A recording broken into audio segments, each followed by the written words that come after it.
Students, JCERT के DG school में आपका पुनः स्वागत है। मैं राजीव रंजन आज की इस वीडियो में घर्षण पाठ में दिए गए अभ्यास प्रश्नों में से प्रश्न संख्या 5 से लेकर प्रश्न संख्या 9 तक के प्रश्नों के हल लेकर मैं आपके समक्ष उपस्थित हूं।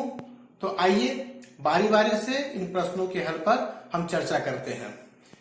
प्रश्न संख्या 5 प्रश्न है, एक फुटबॉल के मैदान में कुछ खिलाड़ी जूते के बिना खेल रहे हैं। अचानक जोर की वर्षा हो जाने के कारण मैदान गीला हो गया। उनको खेलने में कैसी परेशानी हुई होगी। प्रश्न है कि एक फुटबॉल के मैदान में कुछ खिलाड़ी जूते के बिना खेल रहे हैं। अचानक जोर की वर्षा हो जाने के कारण मैदान गीला हो गया। उनको खेलने में कैसी परेशानी हुई होगी। इसका उत्तर है, मैदान के गीला हो जाने के कारण घर्षण कम हो जाएगी। खिलाड़ी जूते के बिना खेल रहे हैं, इसलिए घर्षण बढ़ाने के लिए जूते में होने वाली कील भी नहीं है। ऐसी परिस्थिति में कम घर्षण के कारण खिलाड़ी दौड़ने के दौरान फिसलकर गिर जाते होंगे। मैदान के गीला हो जाने के कारण घर्षण कम हो जाएगी। खिलाड़ी जूते के बिना खेल रहे हैं, इसलिए घर्षण बढ़ाने के लिए जूते में होने वाले कील भी नहीं है।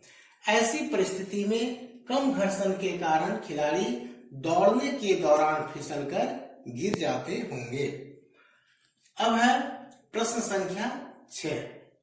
प्रश्न है, तरल एवं द्रव में गति करने वाली वस्तुओं की आकृति विशेष प्रकार की क्यों बनाई जाती है। इसका उत्तर है, तरल एवं द्रव में गति करने वाली वस्तुओं की आकृति धारा रेखीय बनाई जाती है, ताकि उनसे गति करते समय उन वस्तुओं पर लगने वाले घर्षण को कम किया जा सके। प्रश्न था कि तरल एवं द्रव में गति करने वाली वस्तुओं की आकृति विशेष प्रकार की क्यों बनाई जाती है। इसका उत्तर है, तरल एवं द्रव में गति करने वाली वस्तुओं की आकृति धारा रेखीय बनाई जाती है, ताकि उनसे होकर गति करते समय उन वस्तुओं पर लगने वाले घर्षण को कम किया जा सके। अब है प्रश्न संख्या 7। सर्पी घर्षण स्थैतिक घर्षण से कम क्यों होता है।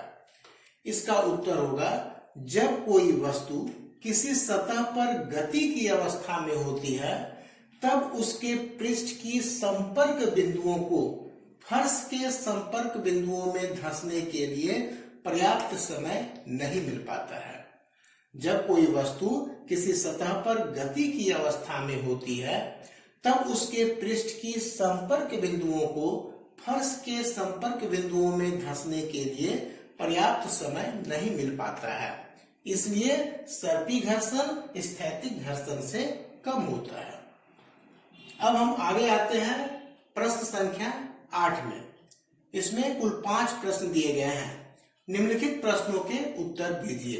पहला प्रश्न है, कैरम खेलने से पहले बोर्ड पर पाउडर क्यों छिड़का जाता है। तो इसका उत्तर होगा, कैरम खेलने से पहले बोर्ड पर पाउडर छिड़का जाता है, ताकि बोर्ड का घर्षण कम हो जाए और गोटियां उस पर आसानी से सरक सके। कैरम खेलने से पहले बोर्ड पर पाउडर छिड़का जाता है, ताकि बोर्ड का घर्षण कम हो जाए और गोटियां उस पर आसानी से सरक सके। उसके आगे है ख नंबर में, औरतें क्यों अपना चूड़ी पहनने से पहले हाथ में साबुन का पानी लगा लेती है।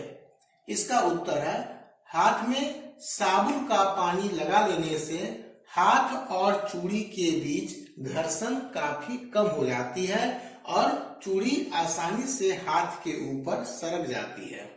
हाथ में साबुन का पानी लगा लेने से हाथ और चूड़ी के बीच घर्षण काफी कम हो जाती है और चूड़ी आसानी से हाथ के ऊपर सरक जाती है।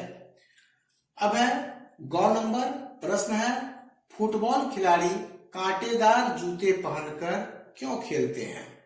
इसका उत्तर है, कांटेदार जूतों में घर्षण अधिक होने के कारण खिलाड़ियों को दौड़ते समय फिसलने का खतरा नहीं होता है, इसलिए फुटबॉल खिलाड़ी कांटेदार जूते पहनकर खेलते हैं।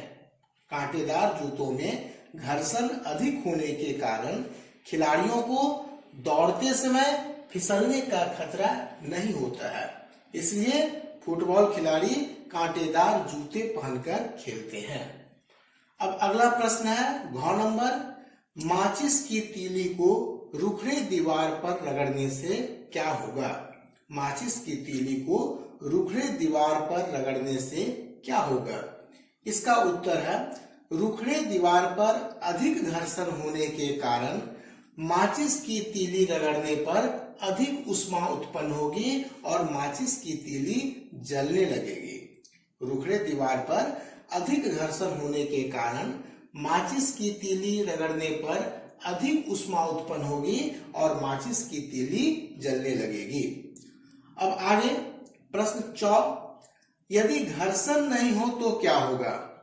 इसका उत्तर है, यदि घर्षण नहीं हो तो सड़क पर चलना, वाहनों का चलना, गतिमान वाहनों को रोकना या उनका दिशा परिवर्तन करना, किसी भी वस्तु को पकड़ना, पेन या पेंसिल से लिखना, श्यामपट्ट पर चौक से लिखना, माचिस का जलना, धागे में गांठ बांधना, भवन निर्माण आदि कोई भी कार्य नहीं हो पाएंगे।